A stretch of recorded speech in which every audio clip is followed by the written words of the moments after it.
जिंदगी बड़ी होनी चाहिए, लंबी नहीं।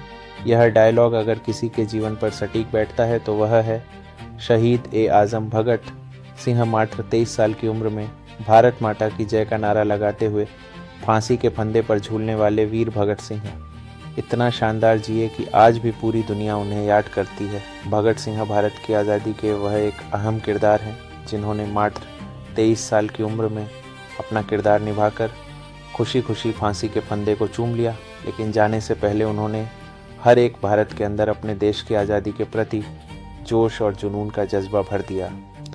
23 मार्च 1931 यह वो दिन था जब भगत सिंह को फांसी दी जानी थी। पूरे भारत में भगत सिंह की फांसी रोकने को लेकर प्रदर्शन हो रहे थे।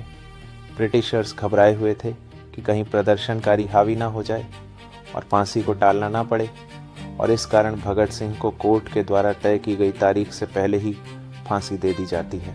भगत सिंह तो कुर्बान हो गए, लेकिन देश के हर युवा की आंखों में आज़ादी का सपना छोड़ गए। भगत सिंह ने एक बार कहा था कि मेरे खून का एक एक कतरा इनकलाब लाएगा, जो वाकई सच साबित हुआ।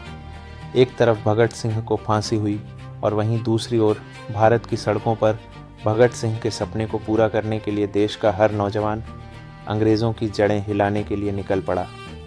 देश में हर तरफ आज़ादी के लिए आवाज़ उठने लगी, जिस कारण भगत सिंह की मृत्यु के ठीक 16 साल बाद भारतीयों ने अंग्रेज़ों को भारत छोड़ने पर मजबूर कर दिया। भगत सिंह देश की आज़ादी के लिए इस कदर दीवाने थे कि उनके अंदर अंदर बचपन से ही एक वीर क्रांतिकारी जाग उठा था। मात्र 12 साल की उम्र में भगत सिंह ने जलियांवाला बाग का खौफनाक मंजर देखकर ठान लिया था कि वो उन मासूमों की जान का बदला अंग्रेज़ों से लेकर रहेंगे ब्रिटिशर्स से बदला लेने के लिए। भगत सिंह ने असेंबली में जो बम फोड़ा था, उसकी आवाज़ ने अंग्रेज़ों के परखच्चे उड़ा दिए थे। भगत सिंह एक ऐसे फ्रीडम फाइटर थे जिन्होंने जेल में जाकर भी अंग्रेज़ों के खिलाफ अपनी बगावत नहीं छोड़ी और वहाँ भी सभी कैदियों में क्रांति पैदा कर दी। कई महीनों तक हंगर स्ट्राइक करने के बाद भी उनका जुनून कम नहीं हुआ और लगातार 116 दिनों तक फास्ट रखकर भगत सिंह ने अंग्रेज़ों से अपनी बात मनवा ली थी। तो चलिए जानते हैं कि आखिर कौन थे भगत सिंह, क्यों इन्हें फांसी दी गई और केवल 23 साल की उम्र में इन्होंने ऐसा क्या कर दिया कि लोग आज भी इनके कायल हैं। 28 सितंबर 1960 ये वो दिन था जब भारत को अपना वीर सपूत मिला था। इस दिन बंगा नाम के गांव में भगत सिंह का जन्म हुआ था।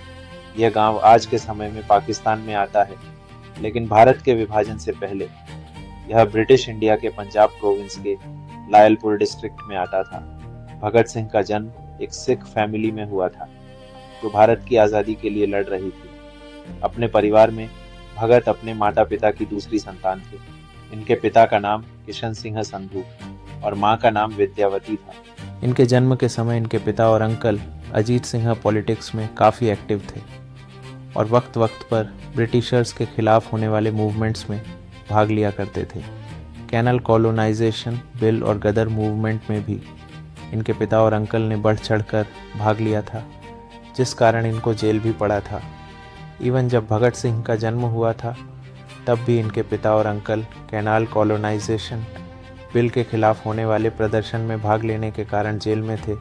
लेकिन भगत सिंह के जन्म के कुछ दिनों बाद ही दोनों को जेल से रिहा कर दिया गया, जिस कारण सभी लोग भगत सिंह को काफ़ी लकी मानते थे और इसी वजह से शुरुआत में इनका नाम भागो सिंह रखा गया था, यानी भाग्य वाला इंसान। पर वक्त के साथ इस नाम को बदलकर भगत सिंह कर दिया गया।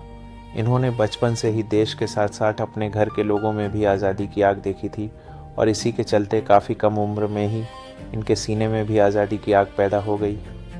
भगत सिंह बचपन से ही ब्रिटिशर्स से नफरत करने लगे थे, जिसका एक परफेक्ट एग्जाम्पल इनके बालपन के दिनों में देखने को मिलता है। वो ऐसे कि एक बार इनके पिता खेत में बीज बो रहे थे, जिसे देखकर भगत सिंह ने अपने पिता से सवाल किया कि आप खेत में क्यों आते हो।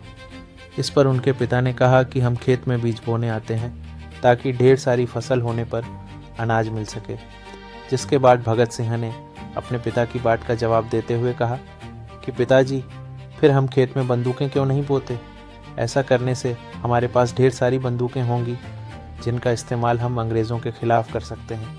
छोटी सी उम्र में ही ऐसे विचार रखने वाले भगत सिंह ने अपने पिता को निशब्द कर दिया था, लेकिन इस इंसिडेंट से उनके पिता इतना तो समझ गए थे कि उनका बेटा बड़ा होकर एक दिन बहुत बड़ा स्वतंत्रता सेनानी बनेगा। भगत सिंह के बचपन में ही उनका भविष्य दिखता था। ये छोटी उम्र में भी ऐसे खेल खेलते थे जिनसे इनकी सोच का पता चलता था। खेल के तौर पर ये अपने दोस्तों को 2 गुटों में बांट दिया करते थे और एक को भारतीय और एक को अंग्रेज़ बनाया करते थे। बचपन से ही यह बड़े होकर इंडियन नेशनल मूवमेंट का पार्ट बनना चाहते थे, जिस कारण दिन दुनिया की खबरों पर भी इनकी नज़रें काफ़ी तेज़ हुआ करती थीं। भगत सिंह पढ़ाई लिखाई में काफ़ी अच्छे थे। इन्हें इंटेलिजेंट बच्चों की कतार में पहले नंबर पर खड़ा किया जाता था। इन्हें पढ़ने का काफ़ी शौक़ था, जिस कारण इन्होंने अपनी 5वीं तक की पढ़ाई गांव में की। लेकिन जब स्कूल बदलने का समय आया तो इन्होंने लाहौर के ब्रिटिश हुकूमत वाले स्कूल में दाखिला लेने से साफ मना कर दिया। यह कभी भी ब्रिटिशर्स को किसी भी तरह से सपोर्ट नहीं करना चाहते थे, जिस कारण जिद करके इन्होंने दयानंद एंग्लो वैदिक हाई स्कूल में अपना एडमिशन करवा लिया। स्कूल के दिनों में भी भगत सिंह अंग्रेज़ों की हर गतिविधियों पर नज़र रखते थे। एक दिन भगत सिंह अपने स्कूल में पढ़ रहे थे, जिसके बाद इन्होंने खून से लथपथ वहाँ की मिट्टी को एक बोतल में रखा और घर चले गए। इस दिन भगत सिंह ने कसम खाई थी कि भारत के हर मासूम के खून के कतरे कतरे का बदला वह अंग्रेज़ों से लेंगे। जलियांवाला बाग मैस्क्रिप्ट के खिलाफ 1 अगस्त 1920 को नॉन कून ऑपरेशन मूवमेंट की शुरुआत कर दी, जिसके तहत अब भारत के लोग ब्रिटिश और ब्रिटिशर्स से जुड़ी हर चीज़ का बहिष्कार करने वाले थे। इस मूवमेंट में गांधी जी ने साफ कर दिया था कि स्वराज ही उनका अल्टीमेट गोल है। वह किसी भी कारण से ब्रिटिशर्स के नीचे अब दबने के लिए तैयार नहीं थे। इस मूवमेंट को पूरे भारत की ओर से सपोर्ट मिला। इसके तहत ब्रिटिश प्रोडक्ट से लेकर ब्रिटिश टाइटल और ऑफिस सूट किया जाने लगा। भगत सिंह भी गांधी जी के इस मूवमेंट से काफ़ी प्रभावित हुए और उन्होंने गांधी जी के इस मूवमेंट को पूरे ज़ोरों शोरों से सपोर्ट किया। भगत सिंह न केवल खुद बल्कि अपने दोस्तों को भी इस मूवमेंट में पार्ट लेने के लिए प्रोत्साहित किया करते थे। उन्होंने ब्रिटिशर्स द्वारा बनाए गए सामानों को जलाना शुरू कर दिया। वो सरेआम ब्रिटिश स्पॉन्सर्ड बुक्स को भी आग लगा दिया करते थे। कुल मिलाकर भगत सिंह को अब तक लगने लगा था कि ब्रिटिशर्स को गांधी जी ही हरा सकते हैं और अब भारत को जल्दी ही आज़ादी मिलने वाली है। लेकिन तभी एक इंसिडेंट होता है जो भगत सिंह को पूरी तरह से तोड़ देता है।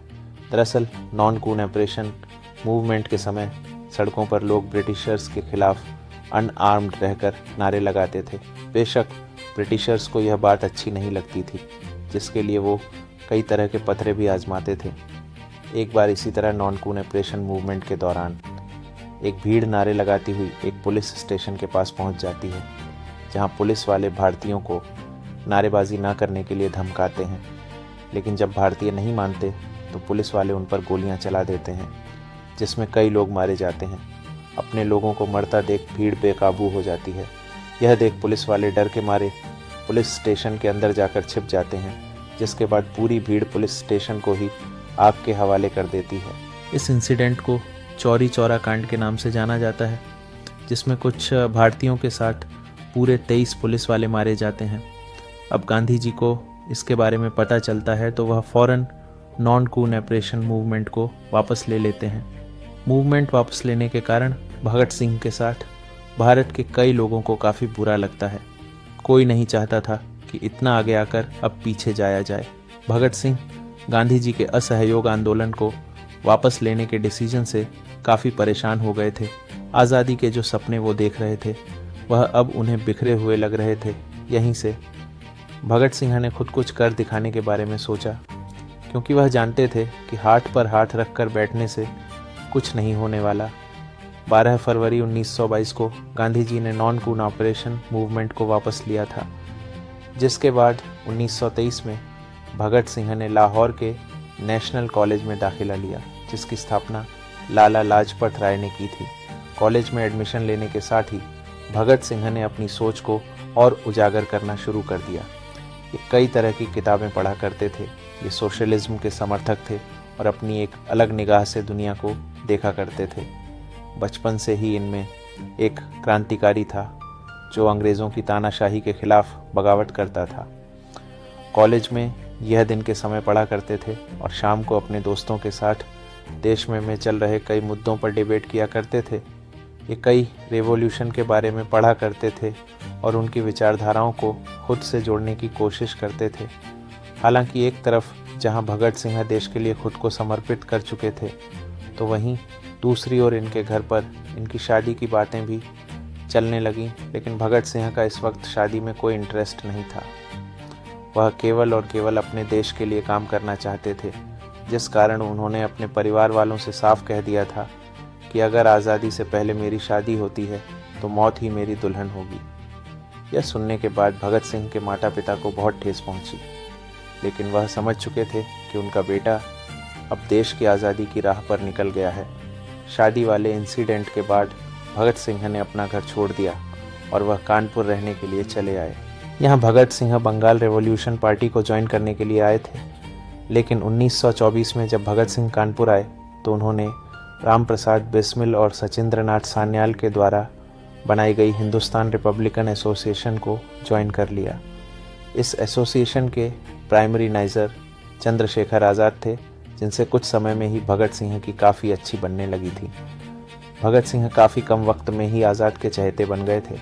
कानपुर में ही भगत सिंह की गणेश शंकर विद्यार्थी से मुलाकात हुई, जो एक मशहूर पत्रकार और स्वतंत्रता सेनानी थे। गणेश शंकर ने भगत सिंह को अपने पीरियोडिक ऑफिस में काम पर रख लिया। इनका प्रताप नाम का एक साप्ताहिक पत्र भी निकला करता था, जिसमें भगत सिंह ने बलवंत के नाम से लिखना शुरू कर दिया। प्रताप में सिंह कई और ग्रेट रेवोल्यूशन की ऑटोबायोग्राफी फीस को लिखा और ट्रांसलेट किया करते थे। पूरा देश इनके लिखने के तरीके को काफ़ी पसंद किया करता था। ये वही समय था जब भगत सिंह के थॉट प्रोवोकिंग आर्टिकल से इम्प्रेस होकर सचिंद्रनाथ सान्याल ने उन्हें चंद्रशेखर आज़ाद से मिलवाया था। कुल मिलाकर भगत सिंह का छोटा पर काफ़ी सक्सेसफुल जर्नलिस्टिक करियर रहा, जहां इन्होंने कई मैगजीन्स के साथ मिलकर काम किया और काफ़ी नाम कमाया। इन्होंने कीर्ति प्रताप वीर, अर्जुन मतवाला प्रभा और वंदे मातरम जैसी मैगजीन्स और न्यूज़पेपर के लिए काम किया था और हर जगह से इन्हें काफ़ी प्रशंसा मिली। हर कोई इनके लेख का कायल था। इनकी पर्सनैलिटी की तरह इनका लिखने का अंदाज भी ज़रा हटकर था। ये अपनी लिखने की ताकत से ही ब्रिटिशर्स के पुर्जे हिला दिया करते थे।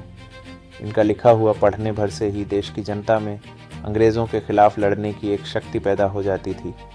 इनके लिखे कई आर्टिकल्स को तो अंग्रेज़ों ने बैन भी करवा दिया था।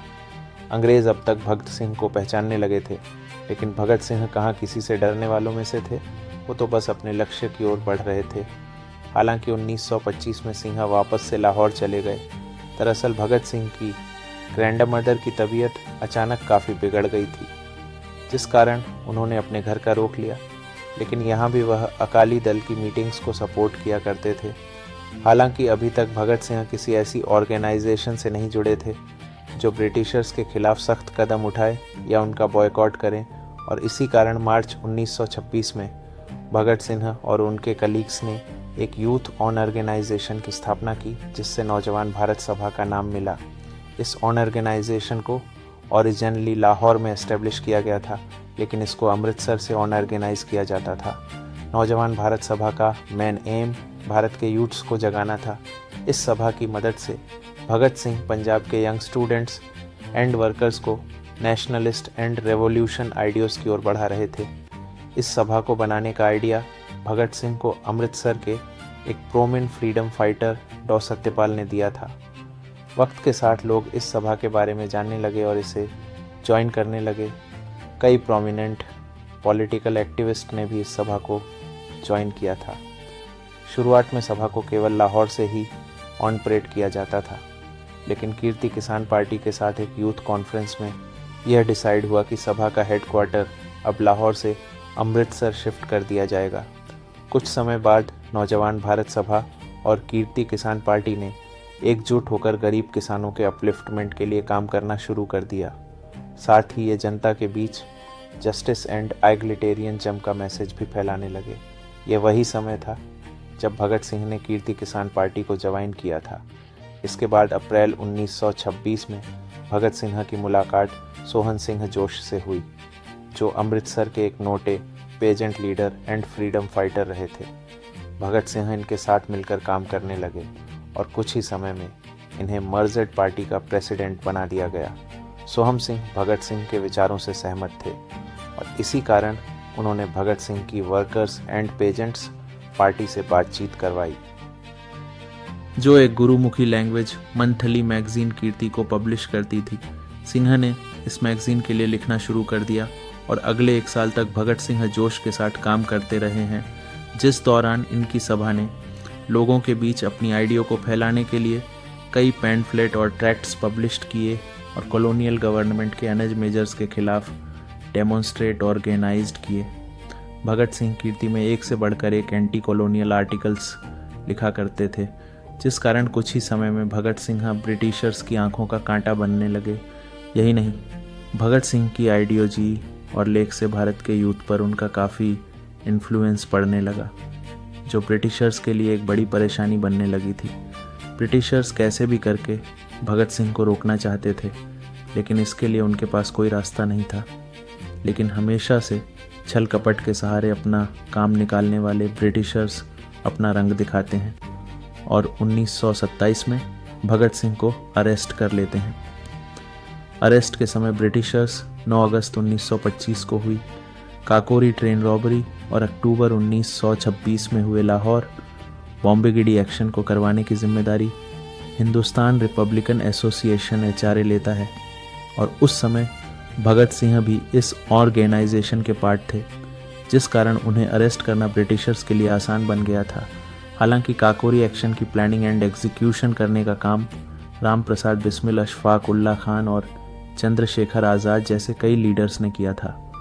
कुछ समय बाद काकोरी कंस्पिरेशन ट्रायल में राम प्रसाद बिस्मिल सहित 4 लोगों को फांसी और 16 लोगों को आजीवन कारावास की सज़ा सुनाई गई थी। लेकिन ब्रिटिशर्स के पास भगत सिंह के खिलाफ ना कोई ठोस सबूत थे और ना ही कारण, जिस वजह से अरेस्ट के कुछ समय बाद भगत सिंह 16 लोगों को आजीवन कारावास की सज़ा सुनाई गई थी।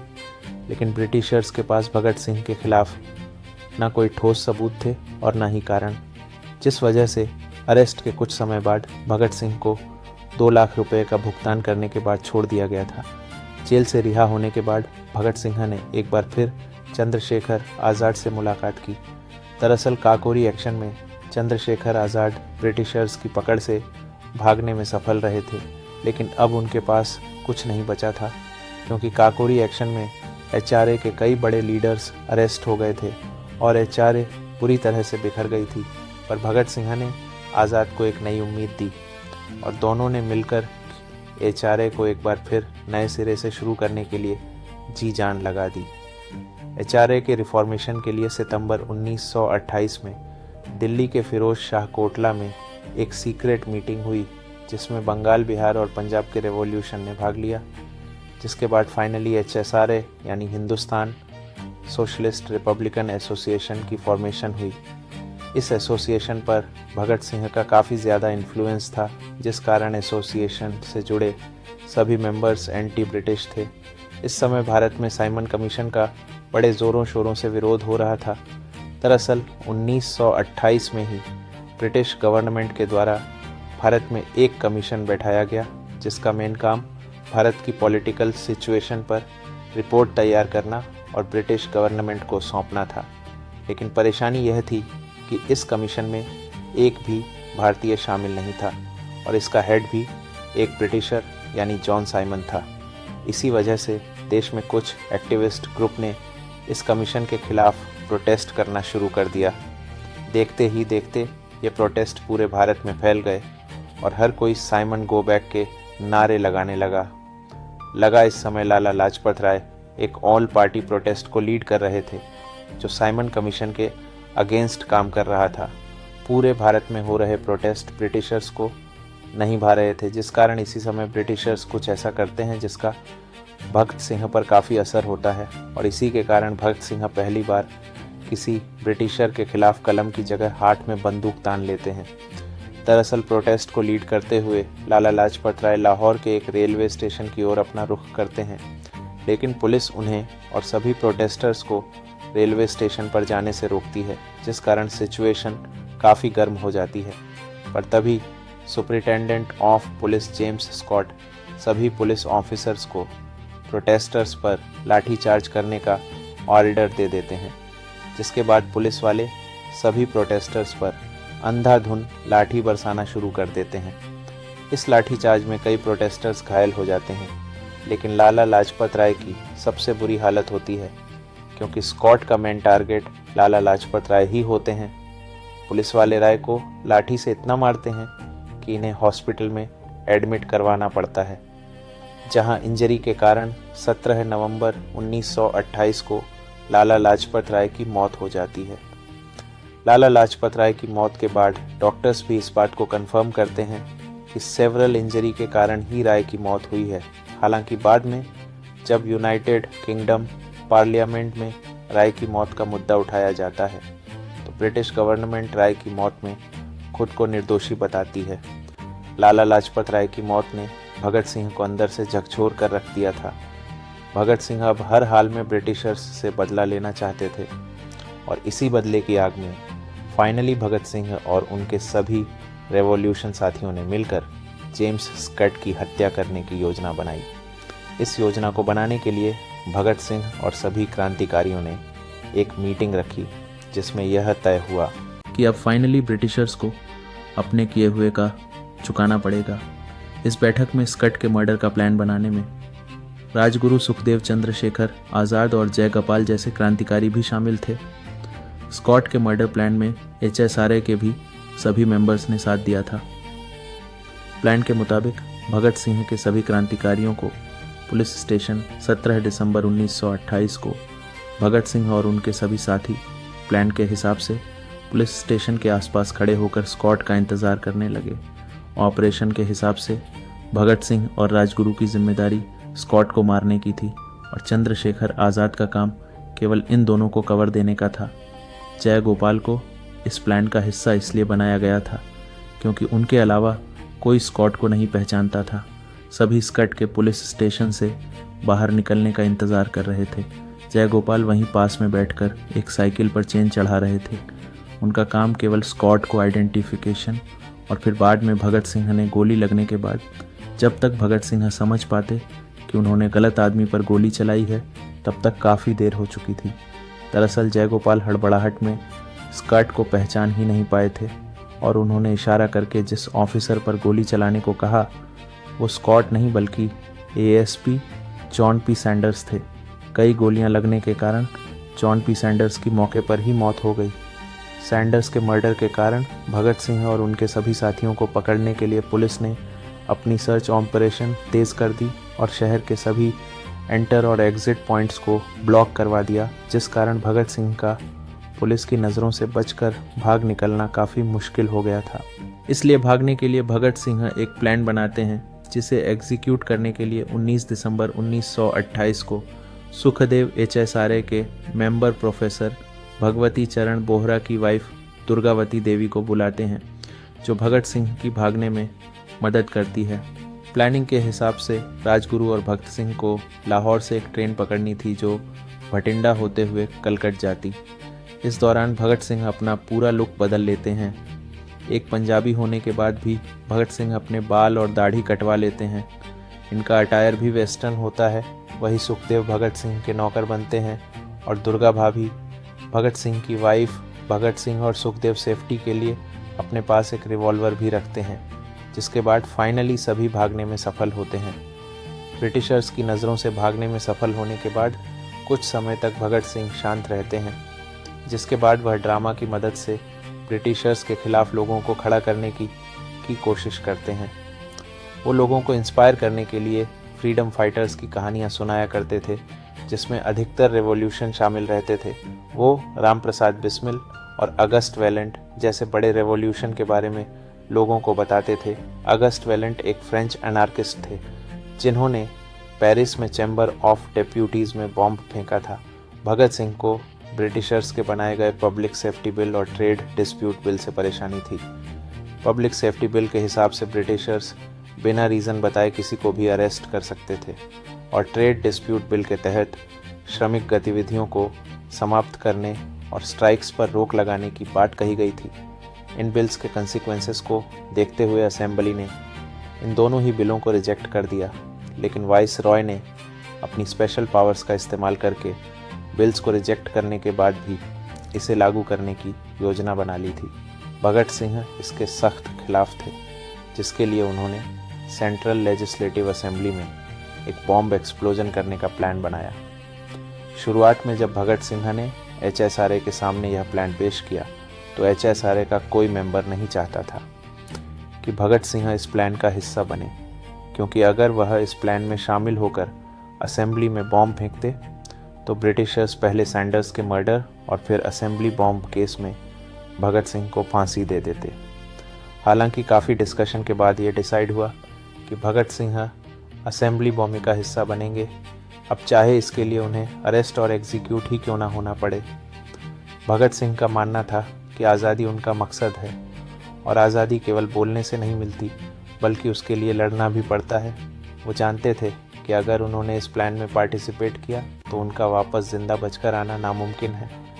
लेकिन जन्म से ही रिबेलियस भगत सिंह कहाँ पीछे हटने वाले थे। वो तो खुशी खुशी इस प्लान में शामिल होने के लिए रेडी हो गए और HSRA के सभी मेंबर्स को भी मना लिया। इस प्लान को एग्जीक्यूट करने से पहले भगत सिंह ने कहा था कि अगर मेरी जान चली भी गई तो मेरे बाद भारत के हर घर से एक भगत पैदा होगा जो आज़ाद भारत के लिए ब्रिटिशर्स को मार भगाए। फाइनली वो दिन आता है जब भगत सिंह और बटुकेश्वर दत्त दिल्ली असेंबली बमिंग के लिए तैयार होते हैं। 8 अप्रैल 1929 को भगत सिंह और बटुकेश्वर दत्त चलते सेशन के बीच पब्लिक गैलरी से असेंबली चैम्बर में 2 बॉम्ब फेंकते हैं। इन बॉम्ब्स का मकसद किसी को मारने का नहीं होता, इसी कारण इन्हें खाली जगहों पर फेंका जाता है। बॉम्ब से पूरी असेंबली में धुआं हो जाता है और उसकी आवाज़ भी काफ़ी तेज़ होती है, जिस कारण असेंबली में मौजूद सभी लोगों को कुछ समझ नहीं आता और वह इधर उधर भागने लगते हैं। इस समय भगत सिंह और बटुकेश्वर दत्त चाहते तो भाग सकते थे, लेकिन वह ऐसा नहीं करते हैं, बल्कि वही खड़े होकर ज़ोर ज़ोर से इनलाब जिंदाबाद का नारा लगाते हुए कई पैम्फलेट हवा में उड़ाने लगते हैं, जिन पर लिखा था कि बहरों को सुनने के लिए धमाके की ज़रूरत होती है। इसके बाद दोनों खुद को पुलिस के हवाले कर देते हैं। अरेस्ट होने का मेन मकसद कोर्ट ट्रायल्स के ज़रिए अपनी बातों को पूरे हिंदुस्तान के कानों तक पहुंचाना था, जिससे सभी भारत की आज़ादी की लड़ाई में बढ़ चढ़कर हिस्सा ले। अरेस्ट के कारण फाइनली पिछले 1 साल से ब्रिटिशर्स को जिसकी तलाश थी वो आज उनके हाथ लग जाता है। अरेस्ट करने के बाद भगत सिंह और बटुकेश्वर दत्त को लाहौर के हॉस्टल जेल में डाल दिया जाता है, जहां 10 जुलाई 1929 को दोनों के ऊपर मुकदमा शुरू होता है।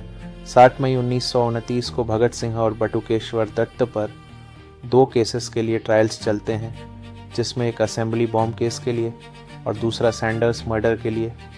दोनों ट्रायल्स में भगत सिंह अपनी साइड से कॉन्फिडेंट रहते हैं, लेकिन ब्रिटिशर्स को तो कैसे भी करके भगत सिंह को फांसी देनी थी। ट्रायल्स की शुरुआत में भगत सिंह और दत्त अपने केस को बहुत सीरियसली लड़ते हैं, लेकिन वक्त के साथ इन्हें समझ आने लगता है कि वो कितनी भी कोशिश क्यों ना कर ले, ब्रिटिशर्स उन्हें अब जेल से घर वापस कभी नहीं जाने देंगे।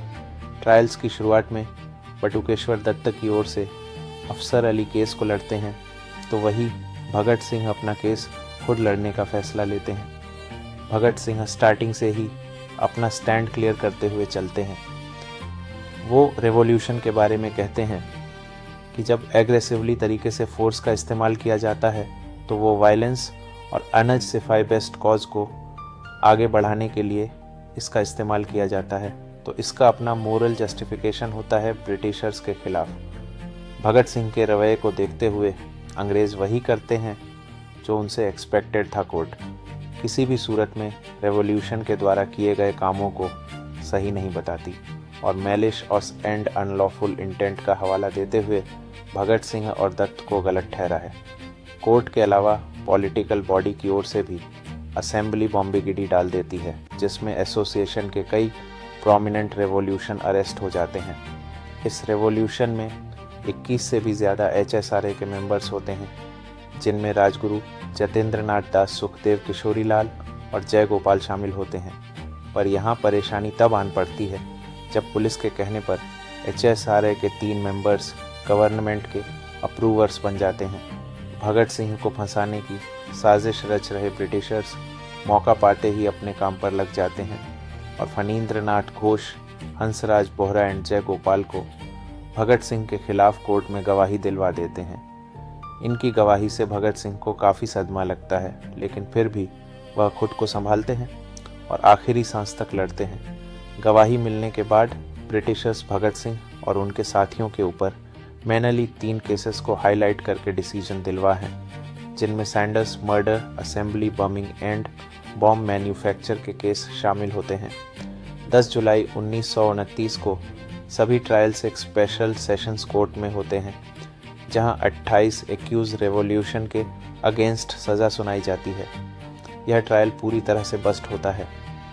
कोर्ट हार्डली ही स्टैंडर्ड लीगल राइट्स प्रिंसिपल का इस्तेमाल करते हुए अपना डिसीजन सुनाता है और भगत सिंह, राजगुरु और सुखदेव को कैपिटल पनिशमेंट दी जाती है। भगत सिंह और उनके साथियों की फांसी रोकने के लिए कई नेशनल लीडर्स ब्रिटिशर्स से रिक्वेस्ट करते हैं, लेकिन कोई फ़ायदा नहीं होता है, क्योंकि किसी भी सूरत में ब्रिटिशर्स भगत सिंह की कैपिटल पनिशमेंट को कम न करने की ठान लेते हैं। हालांकि बात जब रिक्वेस्ट करने से नहीं बनती तो HSRA के अटॉर्नी भगत सिंह को बचाने के लिए हेबिस कॉर्पस पिटीशन को फाइल करते हैं, लेकिन इसे भी जज विस्काउंट डुनेडिन के द्वारा नय कर दिया जाता है। भारत के कई लीडर्स भगत सिंह को बचाने की पूरी कोशिश करते हैं, लेकिन चाहकर भी कोई फांसी को नहीं रोक पाता। इवन जेल में रहने के दौरान भगत सिंह के पिता उन्हें लिखते भी हैं कि वो उन्हें बचाने के लिए पूरी कोशिश कर रहे हैं और अब वो लेटर लिखकर ब्रिटिश गवर्नमेंट से भगत सिंह को फांसी ना देने की रिक्वेस्ट करेंगे। लेकिन भगत सिंह अपने पिता को साफ शब्दों में लिखकर साफ कर देते हैं कि उन्हें किसी की मर्जी की ज़रूरत नहीं है और जिस रास्ते पर वह है, यह रास्ता उन्होंने अपने लिए खुद चुना है। डेथ सेंटेंस सुनाने के बाद भगत सिंह और उनके साथियों को दिल्ली जेल से शिफ्ट करके सेंट्रल जेल म्यानवाली भेज दिया जाता है। यहाँ जब भगत सिंह आते हैं तो वह इंडियन प्रिजनर्स और यूरोपियन प्रिजनर्स में हो रहे डिस्क्रिमिनेशन को देखकर दंग रह जाते हैं। इस जेल में भारतीय कैदियों की हालत बद से बदतर होती है। उन्हें ना ठीक तरह से खाना दिया जाता था और ना पानी, ना उनके सोने की कोई साफ़ जगह थी और ना ही रहने की। भगत सिंह ने उस जेल में रह रहे भारतीयों की हालत को सुधारने के लिए ब्रिटिशर्स से मांग करनी शुरू कर दी। इन मांगों में इक्वालिटी के साथ food standards, clothing, toiletries, hygienic necessities और बुक्स एंड डेली न्यूज़पेपर की डिमांड की गई थी। इसके साथ ही भगत सिंह ने पहले ही ब्रिटिशर्स को ये साफ कर दिया था कि जेल में वह किसी तरह की फोर्स्ड मैनुअल लेबर और अनडिग्निफाइड वर्क को नहीं करेंगे। हालांकि ब्रिटिशर्स ने भगत सिंह की बेसिक नेसेसिटीज़ को भी नहीं माना। इसके बाद भगत सिंह ने सबसे ज़्यादा 116 दिनों तक हंगर स्ट्राइक करके इसकी टाइम रिकॉर्ड बना दी। इस समय भगत सिंह हंगर स्ट्राइक करके ब्रिटिशर्स से जेल में रह रहे भारतीयों के लिए इक्वालिटी और बेसिक नीड्स की डिमांड कर रहे हैं। शुरुआत में ब्रिटिशर्स ने भगत सिंह की हंगर स्ट्राइक को हल्के में लिया, लेकिन जब भगत सिंह और उनके साथी मुमताज करके रहने लगे, ब्रिटिशर्स के डर के मारे कान खड़े हुए, क्योंकि देश में जब लोकल लोगों को भगत सिंह और उनके साथियों की स्ट्राइक के बारे में पता चला तो वह बाहर से ही भगत सिंह को और ज़्यादा सपोर्ट करने लगे।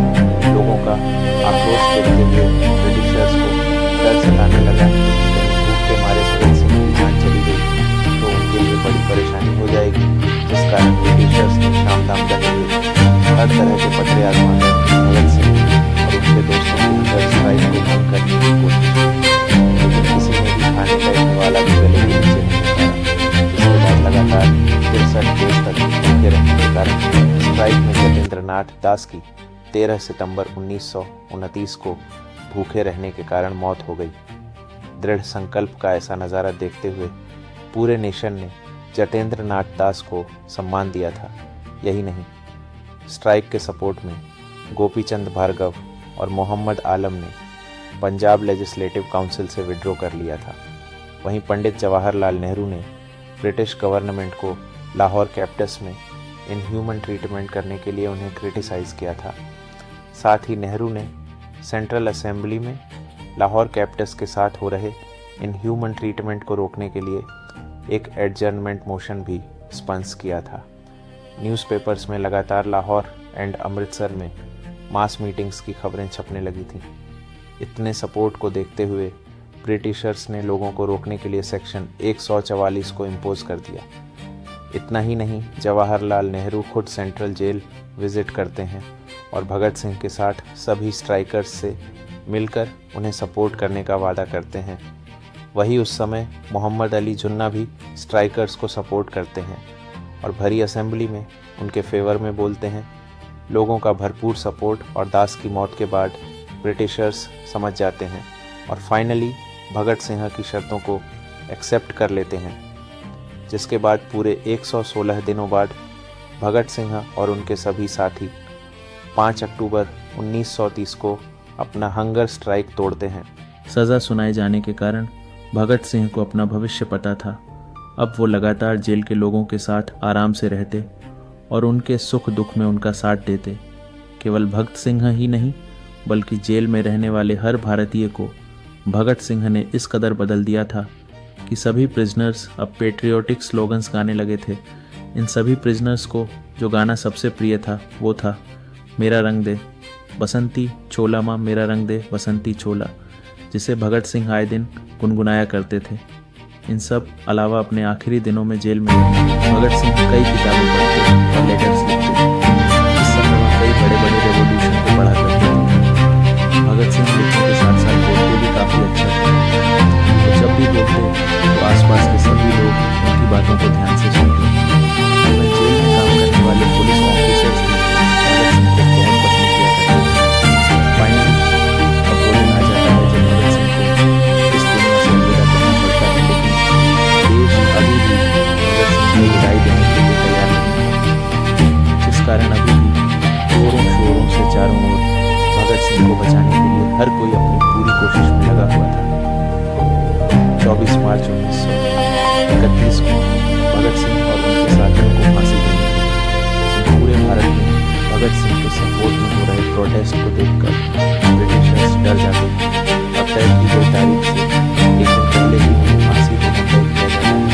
इसके बाद फांसी का जब समय होता है, जेलर भगत सिंह जेल से लेकर फांसी देने वाली जगह पर लेकर जाने के लिए आते हैं, पर तब भगत सिंह कहते हैं कि मुझे थोड़ा वक्त दो, मेरी किताब का आखिरी पन्ना बचा है, अभी एक क्रांतिकारी दूसरे क्रांतिकारी से भेंट कर रहा है। दरअसल इस समय